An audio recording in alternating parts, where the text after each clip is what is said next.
Buenas noches, Luis. Hola, buenas noches, Diego. ¿Cómo te va? Gusto de saludarte. Buenas Buenas noches. noches, Yo Lick. estoy entrando a clase. Buenas noches, Dick. Van. Buenas noches, licenciado. Hola, Rosa Marlene. Buenas noches, gusto de saludarles. ¿Cómo les va? Buenas noches a todos y a todas. Hola, Lick, buenas noches. Hola, Floridalma. Gusto de saludarte. Buenas noches. Ahí estábamos. Buenas noches, Lick. Hola, buenas noches, María de los Ángeles. Felicidades, Lick, por su día ayer. Felicidades, Muchas Lick. gracias. Gracias.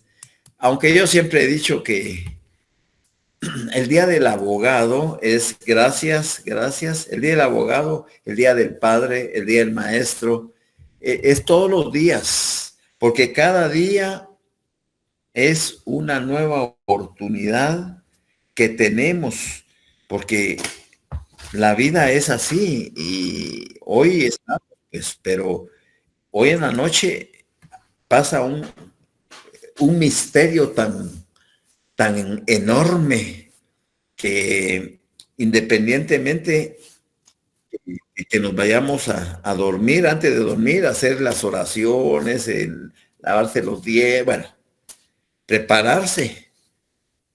Y luego ya en tu camita, yo hago algunos ejercicios de relajamiento para que el gran central se relaje y no me doy cuenta el momento en que me desenchufé. O hago también, junto con esos ejercicios, movimiento de lengua. Hago ejercicios de respiración y mantengo el aire 10 segundos, 20, 30, un minuto. ¿Y en qué momentito uno se queda? No sé, pero ese es el misterio. Porque exactamente el momento en que te vas, porque uno se va. Y el problema es, ¿y si regresas, verdad? La esperanza nunca se pierde y uno hace planes para mañana. Pero la verdad es que ese misterio todavía no está sin resolver. Y es algo maravilloso que nos la jugamos todas las noches nos la jugamos. Y hay quienes de verdad no se despiertan al día siguiente. Es un misterio eso, es un misterio. Entonces, tenemos que aprovechar a sacarle el jugo al día y no dejar para mañana lo que se puede hacer hoy, porque hoy cabalmente me habló María José, una amiga de hace muchos años. Mira, vos estoy en clase, te la llamada. Bueno, yo sé que Noldo se está muriendo, el esposo se está muriendo, tiene cáncer en el cerebro y ya solo esperarlo. Pero y vos y los carros y las cuentas, y como pude, le di algunos teléfonos de la tramitadora para ver si mañana hacen los traspasos en vida todavía de Noldo. Lo de la casa sí ya no se puede hacer nada porque en el IX no lo dejan entrar a uno de notario y máxime a hacer un traspaso se lo llevan preso a uno porque creen que uno está despojando de la propiedad. Todo lo dejaron a última hora, las cuentas bancarias. Entonces, es terrible pues porque el afecto, el cariño, el amor lo ciega y no miden el desenlace, no ven el desenlace. Entonces uno tiene que ser muy objetivo y estar preparado y no tenerle miedo a la muerte. No tenerle miedo a la muerte, porque lo único seguro es que todos nos vamos a morir. Lo que no sabemos, ahí está el misterio, es cuándo y cómo. Eso va a depender de muchas situaciones. Ya en la filosofía hindú, por ejemplo, estando dentro del vientre materno, según la filosofía hindú, uno ha decidido 5 cosas en su vida. Su intelectualidad es una de las cosas que uno ha decidido, es decir, ¿qué voy a hacer cuando sea grande? Su riqueza. Ya uno ha decidido, estando en el vientre materno, lo que va a hacer, lo que va a tener, lo que va a poseer, etcétera. Otro es los días en que voy a estar en esta tierra. Uno decide los días, estando dentro del vientre materno, uno decide los días en que va a estar en esta tierra. Claro que hay eventos inesperados, ¿verdad? Y hay accidentes y eso, todos estamos expuestos a ello. Pero actualmente la forma en que se está viviendo la vida en los países, incluyendo Guatemala, es bien difícil porque es muy estresante. Y el estrés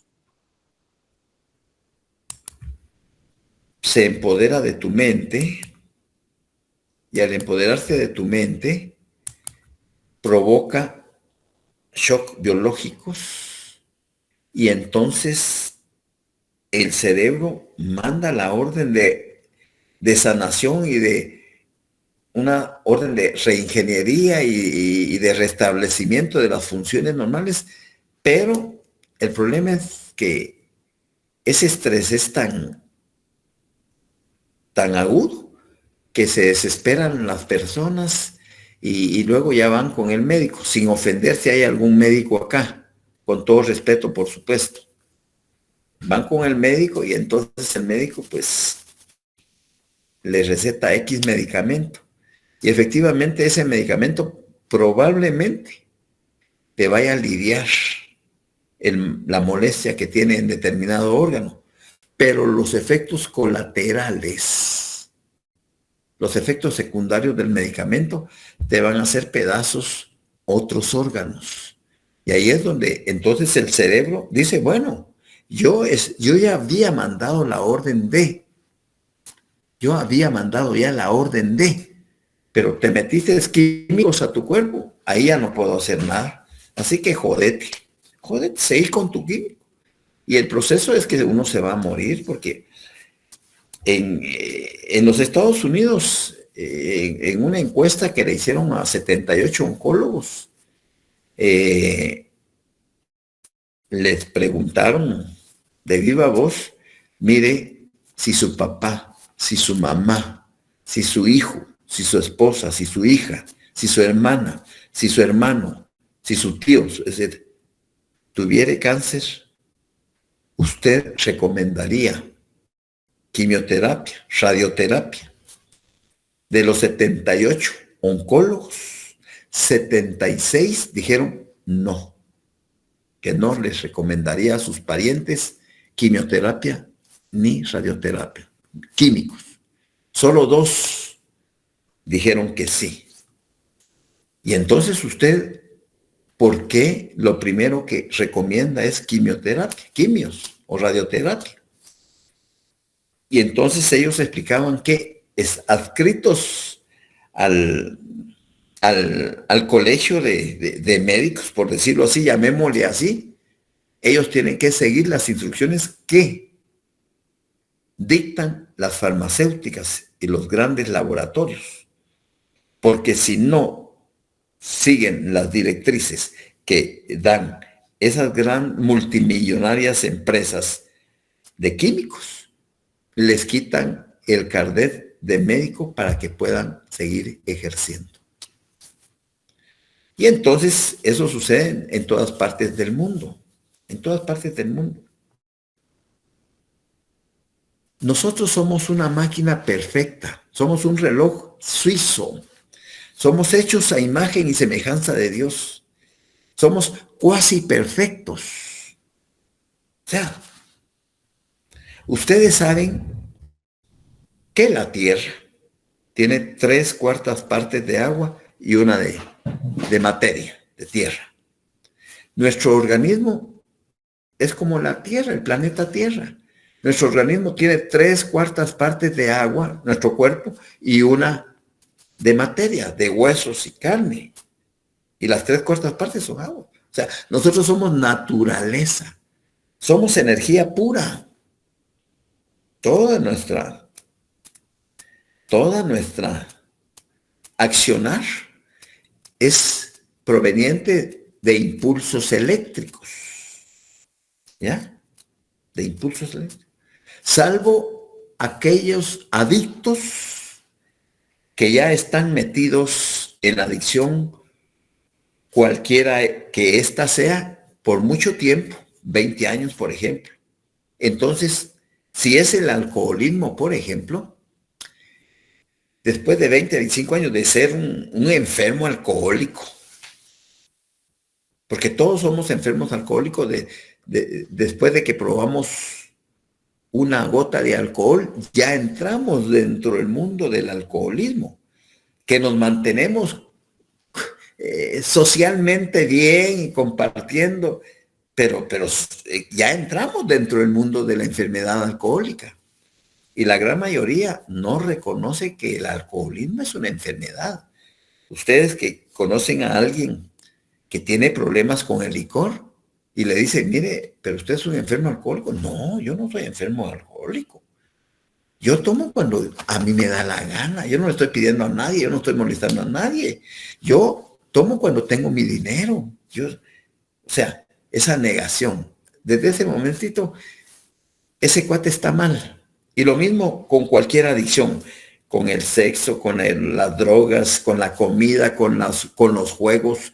Todos somos adictos, porque todos somos adictos. Hay quienes se toman 8 o 10 tazas de café al día, por decir algo. Quienes no pueden, no dejan su pan de manteca con café. Esa es una adicción que tienen, pues. Todos somos adictos, todos. Pero nuestro cerebro,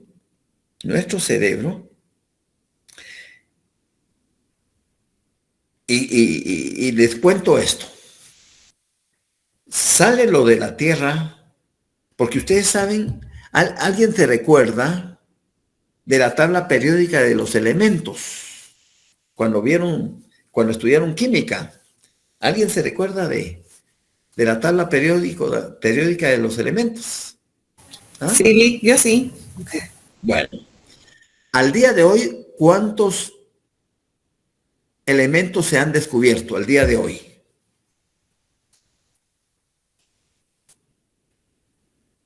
Porque en mi tiempo, cuando yo estudié química, iban por 106 o 108 elementos. Al día de hoy, eso hace ya 52 118, años. 118 elementos. Y faltan muchos elementos por descubrir. Pero ustedes saben, a mí, por ejemplo, a mí me encanta ir al mar cada 15 días.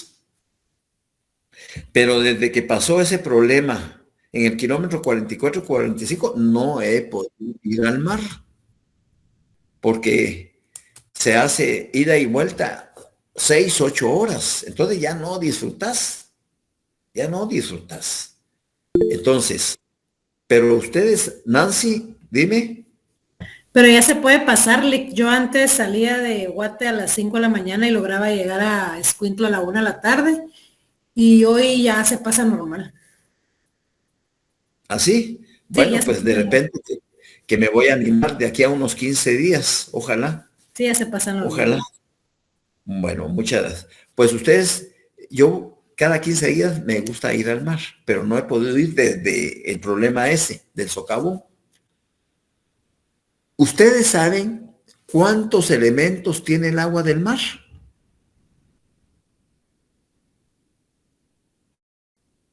78 elementos de la tabla periódica de él. 78. Entonces, cada vez que voy, me traigo mis 2 pachas, ¿ya? Me traigo mis 2 pachas plásticas llenas de agua del mar. Sé que hay mucha contaminación y todo, pero a mí me vale. Aquí las vengo a colar y las echo en un frasco de vidrio, la tapo y la dejo en un lugar oscuro de la cocina. Y allá cada 8, cada 10 días, pues saco un medio vaso de agua del mar y le echo 3 o 4 vasos de agua normal de salvavidas. Y ese día me tomo mi litro de agua prorrateada con ese medio vaso de agua y me estoy nutriendo interiormente con esos elementos. Pero vayámonos un poquito más. Eso es del agua al mar, que es una terapia gratis, que todos lo podemos hacer y que está al alcance de todos. No de todos, porque hay personas que nunca han conocido el mar. Y los que han ido por primera vez y llegan a la playa, lo primero que dicen, ve qué aguaje. ¿Ya? Pero porque sus posibilidades, alguien que vive en lugares recónditos del interior del país, ir al mar es toda una hazaña, pues, es toda una proeza. Pero el agua del mar, inclusive en Nicaragua hay una doctora que cura el cáncer solo con agua de mar. Pero si ustedes tienen, apunten ahí, por favor, apunten ahí. Y cuando tengan chancecito, pues búsquenlo en el Google. En PDF está un libro escrito hace más de 150 años por el doctor John Armstrong, El agua de la vida. El agua de la vida. Apúntenlo. Cuando tengan tiempo, pues, tiene solo 128 páginas, tiene 121 capítulos. Y ese doctor es un inglés, John Armstrong, hace más de 150 años que escribió ese libro. Él habla de la orinoterapia.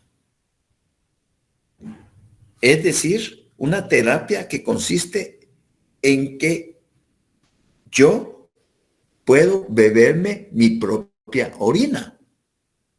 Y él en ese entonces curaba el cáncer, curaba la gangrena, la hipertensión, el eczema, bueno, todas las enfermedades habidas y por haber, con excepción de aquellas fracturas expuestas que te quedas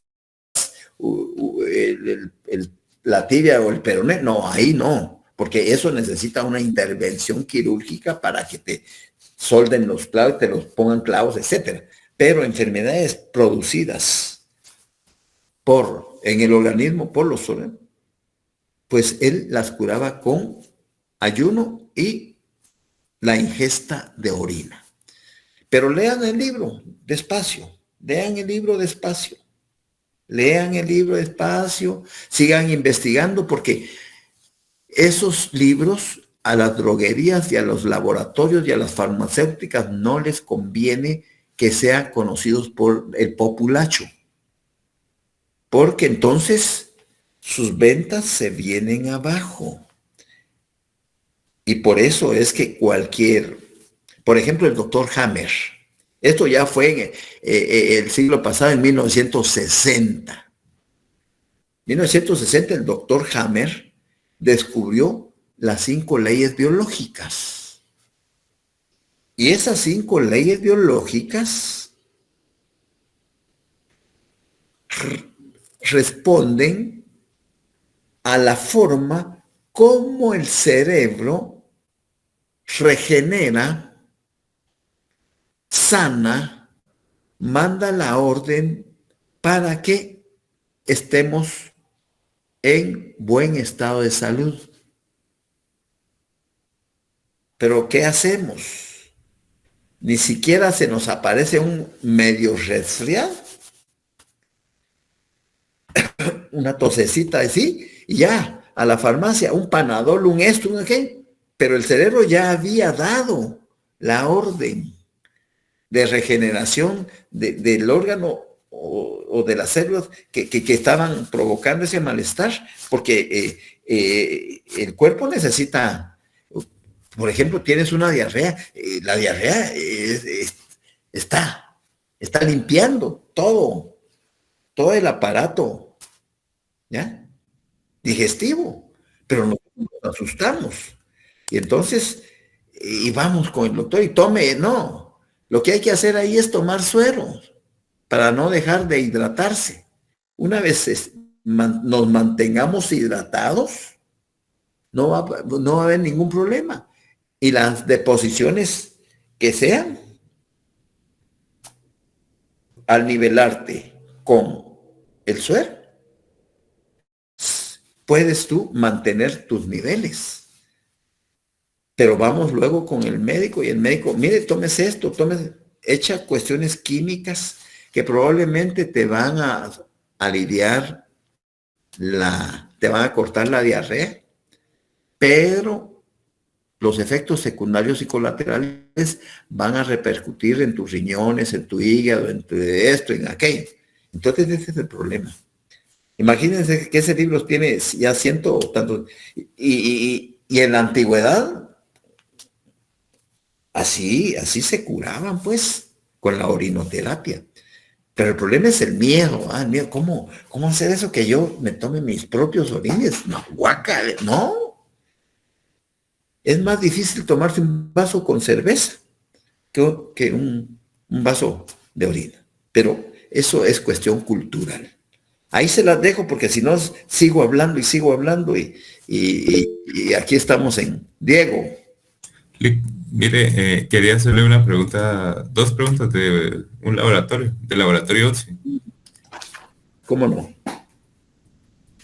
Dímelas. Es la pregunta 31 y la pregunta 32. La diligencia. ¿De qué laboratorio? Del 11. Del 12. 11. 11. 11. La pregunta. La 31 y la 32. Vaya. Las diligencias de exhibición personal no pueden ser sobreseídas. ¿Qué presupuestos procesales deben cumplirse para que esta garantía constitucional sea sobreseída? 32. Las diligencias de exhibición personal no pueden desistirse de ellas siempre y cuando no se observan. ¿Qué presupuestos procesales? Muy bien. Te vas al artículo 110 de tu ley de amparo. Te vas a tu artículo 110 de tu ley de amparo y dice, desistimiento y sobreseimiento.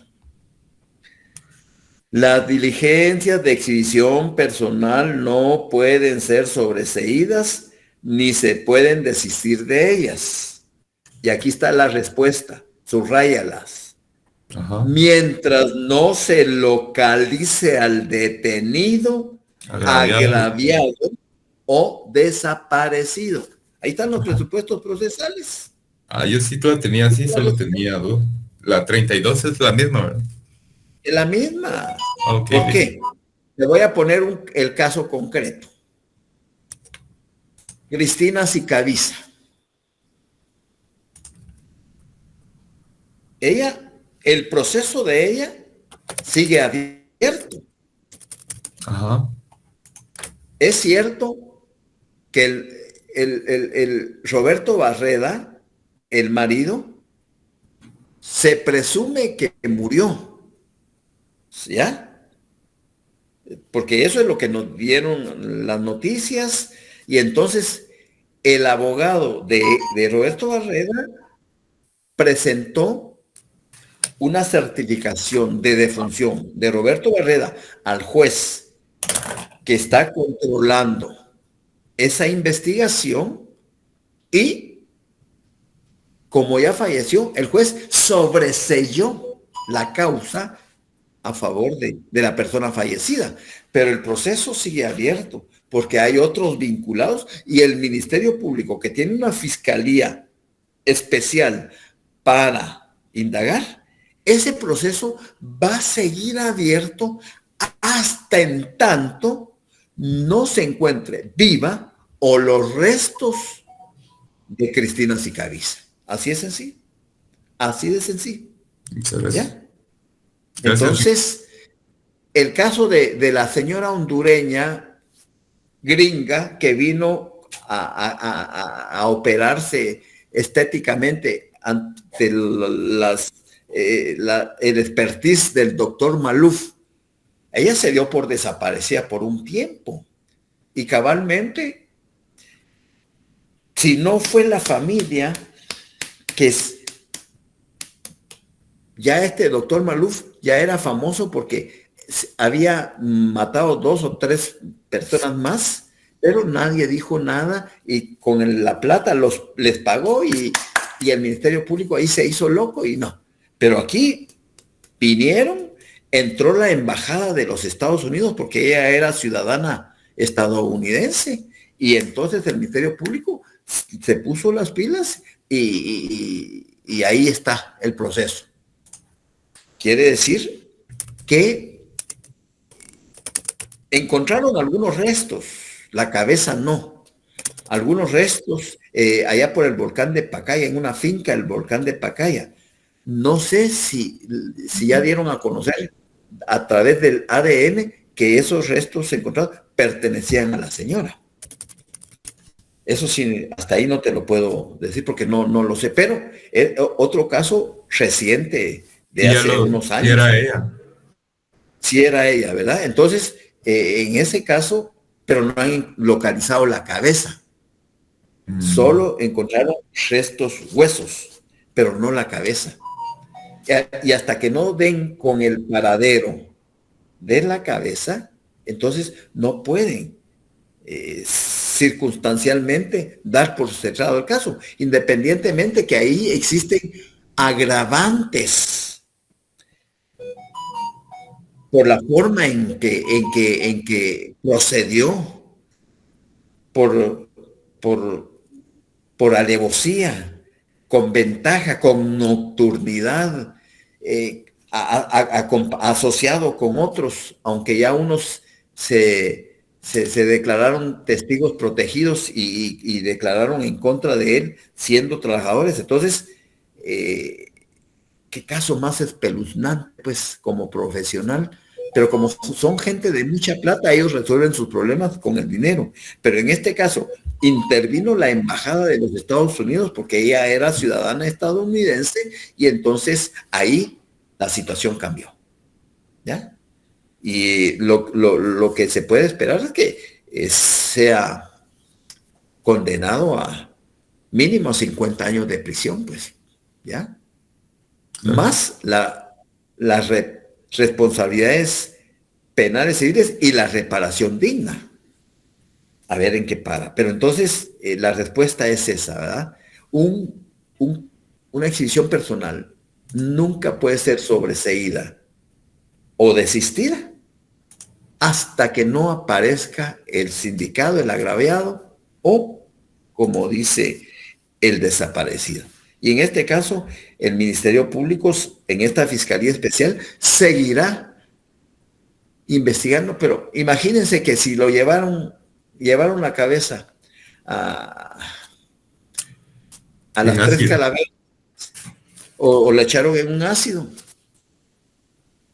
Pero ahí la prueba no sería la ADN de las demás. Por eso, correcto. Esa es la prueba reina, que esos huesos pertenecen. Pero ¿y la cabeza? Porque sí, los quieren darle cristiana sepultura, pues. Pero creo que sí le dieron inhumación a ella. Bueno, como te repito, si la encontraron completa, qué bueno, y ya la inhumaron, qué alegre, porque ellos se quedaron en paz. Ya será la justicia la que se encargue del proceso, ¿verdad? Pero yo tenía entendido que sí habían aparecido restos humanos, pero no la cabeza. Eso era lo que tenía entendido. Y ahí pueden pedir extradición, ¿verdad, Lick? Sí, totalmente, claro que sí. Eric. Buenas noches, Lick. Gracias, Mucho gusto saludarlo. Solo fíjese que de esa misma pregunta yo tengo una duda y no sé si estará bien preguntarle, pero para quitarme la duda es ¿cómo definimos presupuesto procesal, Lick, perdone? Eso ustedes lo van a aprender cuando lleven su lógica jurídica en el 5º semestre. Porque toda norma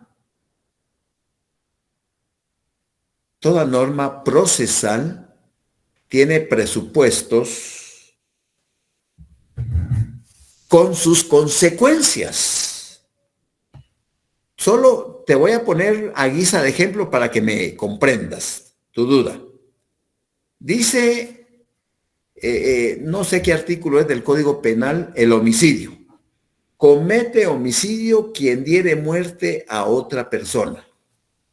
Al homicida será responsable con la pena de tal. Entonces, ahí, ¿cuál es el presupuesto procesal? Quitarle la vida a otra persona. ¿Y cuál es la consecuencia? Que por haberle quitado la vida a esa persona, será sancionado con prisión de tantos años. Eso ustedes lo van a ver en lógica jurídica, todas esas clases de juicios. Entonces, cada norma tiene sus presupuestos procesales y sus consecuencias. Si hablamos, por ejemplo, hablemos del artículo 12 que ustedes conocen. La defensa de la persona y sus derechos son inviolables. Ese es un presupuesto procesal. Y aquí hay sanción. Nadie podrá ser condenado ni privado de sus derechos sin haber sido citado, oído y vencido en proceso legal ante juez o tribunal competente o preestablecido. Presupuesto, consecuencias. ¿Ya? Ninguna persona puede ser juzgada por tribunales especiales o secretos. Ese es presupuesto procesal. Ni por procedimientos que no estén preestablecidos legalmente. O sea, cada norma tiene una serie de presupuestos procesales que en determinado momento, a la hora de que tú estés defendiendo aún tu patrocinado, aún tu cliente, tú tienes que hacer valer los derechos mínimos constitucionales con sus presupuestos procesales y las consecuencias que estos generan. Entonces, yo sé que están en cuarto semestre y que tal vez yo he sido un poquito exigente con ustedes para que vayan más allá. Y siempre no me voy a cansar de decirles, yo no los estoy preparando para su curso de Derecho Procesal, yo los estoy preparando para su vida profesional, para su vida profesional. Porque lo que están aprendiendo, lo están aprendiendo para toda la vida. Lo están entendiendo, lo están interpretando y podrán aplicarlo en su momento oportuno. Pero eso es en cada uno de ustedes, ¿ya? Mi esfuerzo, mi concurso, mi trabajo es tratar de trasladarles los escasos, los pocos conocimientos que tengo para que ustedes sigan retroalimentándose, investigando más y más, porque ustedes al final tendrán que ser mejor que este servidor. Pero eso depende de ustedes. No se conformen con lo que el profesor dice, porque puede ser que el profesor solo pura paja esté dando. ¿Ya? No, vayan ustedes más allá. Sean cuestionadores, sean investigadores, porque la profesión de abogado es esa. Realmente, si quieren ser de la excelencia, pues, ustedes tienen que ser los mejores siempre. Ustedes tienen que ser los mejores. Pero para ser los mejores, tienen que hacer la diferencia.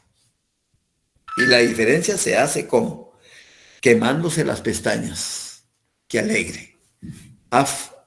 Guatemala, ahí está mi nieto jugando ahorita. 1, Chiquimulía, 0. Qué bueno, qué bueno. Ojalá que sigan ahí. Entonces, yo sé que van en la subida de media carrera, de la mitad de la carrera. El otro semestre ya llegan al quinto. Pero el otro semestre ya no van a ser tratados como niñitos de kinder. Ya no van a ser tratados. Papá. Carlos. Ah, qué bueno, qué bueno. Gracias, mi hijo. Mi nieto metió el lugar, qué bueno. Entonces, ya no van a ser tratados como niñitos. Allá sálvese el que pueda, ahí se acordarán de mis palabras. No todos los maestros, no todos los profesores, porque habrán algunos que van a tener esa consideración para con ustedes, pero otros serán intocables. Creen que son los plus ultra, creen que...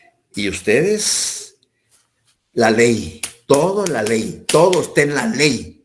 Y yo, por eso es que, qué bueno que me hiciste esa pregunta, Eric, porque ya te respondí tu cuestión, ¿verdad? Sí, muchas gracias, licenciado, le agradezco. Pero aprovecho a decirles que en el primer parcial de nuestro curso se evaluaron las hojas del 1 al 6, que comprendieron 185 preguntas, más la primera comprobación de lectura, que son 35 preguntas, lo que hicieron un total de 220 preguntas. En el segundo parcial, que vamos a examinar el 14 de octubre, si Dios lo permite, se evalúan las hojas del 7 al 11, que suman 150 preguntas, más la comprobación de lectura 2, que son 75 preguntas, que hacen un total de 225 preguntas. Y el 18 de noviembre, lunes 18 de noviembre, que vamos a realizar nuestro examen final, se van a evaluar hojas 12, 13 y 14, que suman 79 preguntas, más las comprobaciones de lectura 3 y 4, la exhibición personal, que tiene 30 preguntas, y los sistemas de justicia constitucional, que tienen 40, en total son 70, en total son 149 preguntas. De esas 149 preguntas voy a sacar 15, que son de alén a punto, son 15 puntotes. Y los otros 15 puntos voy a sacar 8 preguntas del primer parcial y 7 del segundo parcial, o a la inversa, 7 del primer parcial y 8 del segundo parcial. Y ahí sumo los otros 15 puntos. En total, ustedes, en su texto paralelo, tienen que tener 594 preguntas. 594 preguntas. Es un libro. Y si hicieron su texto paralelo de Derecho Constitucional, son aproximadamente otras 590 preguntas por ahí. O sea que ustedes, señores, tienen un libro así de 1100 preguntas. ¡Qué hermoso! Y cuando estén estudiando su área pública, señores, ustedes con una repasada buena que le den a su texto paralelo y manejen sus leyes, ya no van a tener mucho sufrimiento. Pero eso será responsabilidad de ustedes.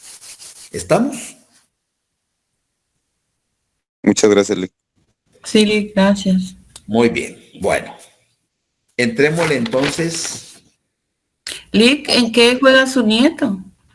en el AFF Guatemala, en la primera. Ahorita está jugando con Timula en San Miguel Petapa. Ah, bien, gracias. Él es defensa, ¿Cómo se llama? Juan Carlos Solares.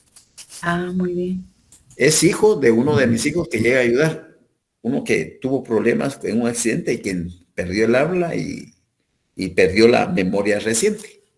Pero aquí está, pero está vivo. Eso es lo maravilloso. Sí, así es. Es maravilloso. No le tengo que llevar flores al cementerio porque aquí lo tengo conmigo. ¿Ya? Sí, Lic, gracias a Dios. Así es. Muy bien. Vamos entonces al punto 6.4. Tengo exactamente 9 minutos, que esto se los voy a reforzar el lunes en vivo y a todo color. Pero quiero dejarles así, picados. Dice el 6.4. Ojalá y todos tengan esas copias. 6.4. Si el titular de un tribunal unipersonal o alguno de los miembros de un tribunal colegiado concurriera en causales de impedimento legal o motivo de excusa, aquí les voy a repasar 2 instituciones que ustedes deben ya de conocer en su teoría del proceso, como son los impedimentos legales, los motivos de excusa y las recusaciones. Porque eso debieron ustedes haberlo visto en su teoría del proceso. Deberá, en el primer caso, es decir, en el tribunal unipersonal, dictarse auto razonado con expresión de causa y remitir las actuaciones al de igual categoría más próximo del orden común. Y B, en el segundo caso, se dictará resolución convocando al suplente o los suplentes que corresponda para que estos conozcan del asunto el día en que fue presentado. Y nos menciona el artículo 17 de la Ley de Amparo. Bueno, voy a ir con mis palabras a explicarles ese asunto. Primero, me voy a ir al artículo. Saquen su ley de amparo, por favor. Saquen su ley de amparo. Y cabalmente habla de esas instituciones: impedimentos, excusas y recusaciones. Cuando el tribunal ante el cual se pida amparo tenga impedimento legal o motivo de excusa, subráyenme esto a partir de este momentito. Subráyenme esto, por favor. Después de conceder la suspensión del acto, resolución o procedimiento reclamado, si fuere procedente, hasta ahí subráyenme eso. Vuelvo a leerlo de nuevo y hago la siguiente pregunta. ¿Qué artículo, Lick? Perdone, no escuché. Artículo 17 de la Ley de Amparo. Artículo 17 de la Ley de Amparo. Comienzo a leer. Cuando el tribunal ante el cual se pida amparo tenga impedimento legal o motivo de excusa, aquí me comienza a subrayar. Después de conceder la suspensión del acto, resolución o procedimiento reclamado, si fuere procedente, coma, ahí paren. Ahí paran el subrayado. Eso que acaban de subrayar, procesalmente, ¿cómo le denominamos?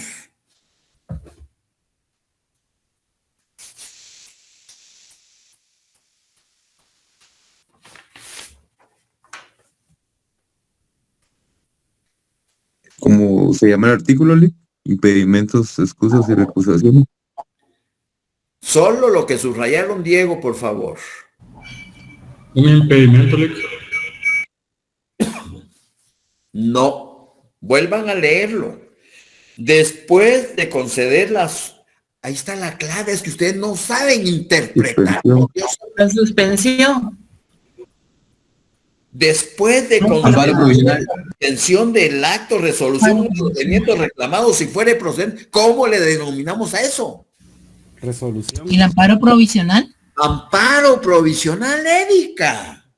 Jalen una línea hacia arriba y póngale amparo provisional. Porque eso, después de concederla, cuando ahí está la respuesta, después de conceder la suspensión del acto, de la resolución o del procedimiento reclamado, si fuere procedente, pues están otorgando el amparo provisional, hombre. ¿Estamos? ¿Estamos? Sí.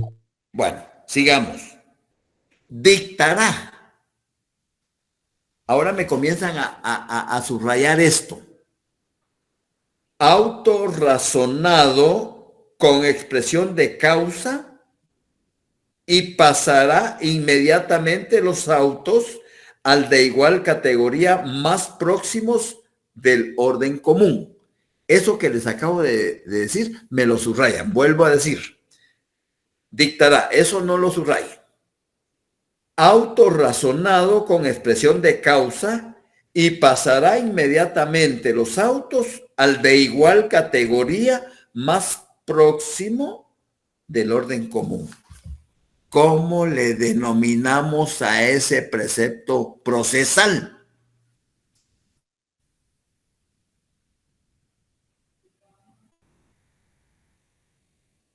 Autorrazonable. No.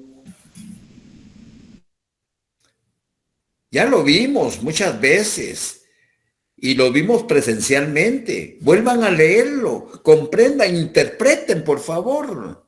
Hagan su esfuerzo. ¿Ese es el Dicta- despacho, Lick, o el exhorto?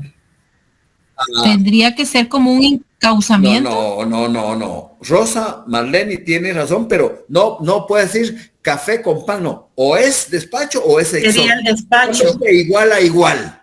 Despacho. Ay, Dios. El exhorto, perdón, exhorto.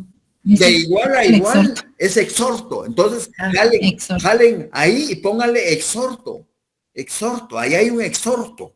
Porque dice, dictará auto razonado con expresión de causa y pasará inmediatamente los autos al de igual categoría más próximos del orden. Son iguales, son de igual. Entonces, por medio de un exhorto le traslada no solo el auto razonado, sino todo el expediente para que el tribunal siga conociendo del amparo. ¿Y por qué razón? Porque el amparo debe conocerse el mismo día en que se presentó. ¿Por qué razón? Porque en el amparo, todos los días y horas son hábiles. ¿Por qué razón? Porque en el amparo el tribunal debe darle prioridad al amparo sobre los demás asuntos. ¿Por qué razón? Por el impulso de oficio. Porque solo la presentación del amparo es rogada y todos los demás trámites del amparo caen bajo la responsabilidad del tribunal. ¿Me estoy dando a entender? Sí. Bueno, sigamos. Exhorto. Muy bien. Inmediatamente, eso sigue con lo mismo. Inmediatamente a los suplentes. Bueno. Entonces dice, si se tratara de miembros de un tribunal colegiado, se ordenará en su caso la suspensión del acto. Aquí es otro. Comiénceme a subrayar, por favor. A partir de no. Se tratare de los miembros de un tribunal colegiado, se ordenará en su caso la suspensión del acto y se llamará inmediatamente a los suplentes a efecto de que el tribunal quede integrado en la misma audiencia en que se presente el amparo. Todo eso subrayado. Vuelvo a repetir. Si se tratare de los miembros de un tribunal colegiado, se ordenará en su caso la suspensión del acto y se llamará inmediatamente a los suplentes a efecto que el tribunal quede integrado en la misma audiencia en que se presente el amparo. ¿Cómo se llama eso que acaban de subrayar?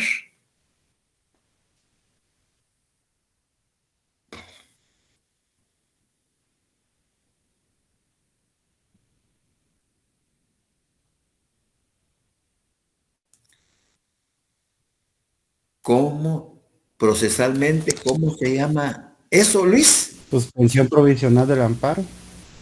Amparo provisional. Porque ahora es de un tribunal colegiado. Y dice, si se tratara de los miembros de un tribunal colegiado, es decir, de una sala, se ordenará en su caso la suspensión de la... Aquí se ordena imperativamente, otorguen el amparo provisional. Otorguen el amparo provisional.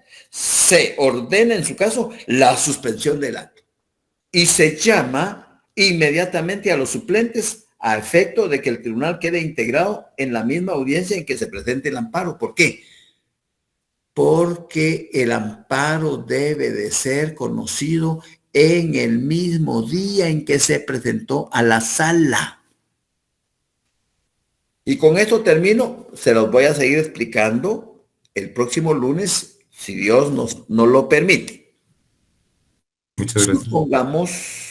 Supongamos que se presenta un amparo en X sala del territorio nacional. Y cada sala está integrada por 3 magistrados titulares y 2 suplentes. Cada sala está integrada por 3 magistrados titulares y 2 suplentes. Resulta que en el tribunal, en la sala o en el tribunal colegiado que se presentó el amparo, resulta que uno de los magistrados titulares pidió permiso a la corte porque su hijo va a contraer matrimonio civil en el DF, en el Distrito Federal, y se fue desde el día de ayer, se fue con destino al distrito, con permiso, por una semana. Pero cabalmente hoy se presentó en esa sala un amparo. Pero el tribunal no estaba integrado por 3 titulares, sino solo por 2 titulares, porque el otro andaba de viaje. Entonces los 2 titulares mandan a llamar a uno de los para que se integre el tribunal. Y ese suplente se convierte en un titular en este momento, para que conozca ese amparo. ¿Y por qué razón? Porque los amparos que se presenten deben ser conocidos el mismo día en que fueron presentados. Puede ser que uno de los 3 titulares esté hospitalizado por razones de salud, se presenta un amparo en esa sala, inmediatamente los otros 2 mandan a llamar al suplente. Puede ser que en una sala uno está en un hospital, en un sanatorio, y el otro anda de viaje en el interior y presentan un amparo y solo hay un titular. Pues el titular manda a integrar a los 2 suplentes para que se convierta en un tribunal colegiado. ¿Cómo la ven? ¿Todo bien? Licenciado, Dale, Erika. Perdón, una pregunta. ¿En algún momento no se puede quedar sin ningún titular? Pero se puede dar el caso. ¿Qué pasaría ahí si solo hay 2 suplentes? Entonces se manda, la Secretaría de la Corte manda a ordenar que se integre con los otros suplentes de las otras salas. Así de simple. Gracias, licenciado. Licenciado, siempre del mismo territorio. No necesariamente, de la misma competencia y jurisdicción. Comencemos a hablar en conceptos jurídicos, ¿ya? Dentro de la misma jurisdicción, jurisdicción es el espacio territorial que se le dio a la sala para que conozca si es una sala, por ejemplo, la sala de Antigua, Guatemala, conoce no solo el departamento de Zacatepeque, sino Chimaltenango, sino también otro departamento. Entonces, esa es su jurisdicción territorial y su competencia puede ser la competencia que conozca en familia, en penal, en civil, en laboral. Pero eso ya lo vamos a ver un poquito más despacio. ¿De acuerdo? Así que colorín colorado, esta clase se ha terminado y si Dios nos lo permite, los saludo el próximo lunes. Gracias por... Feliz noche. Feliz noche, gracias. Y que tengan un feliz fin de semana. Adiós, Erika. Un abrazo.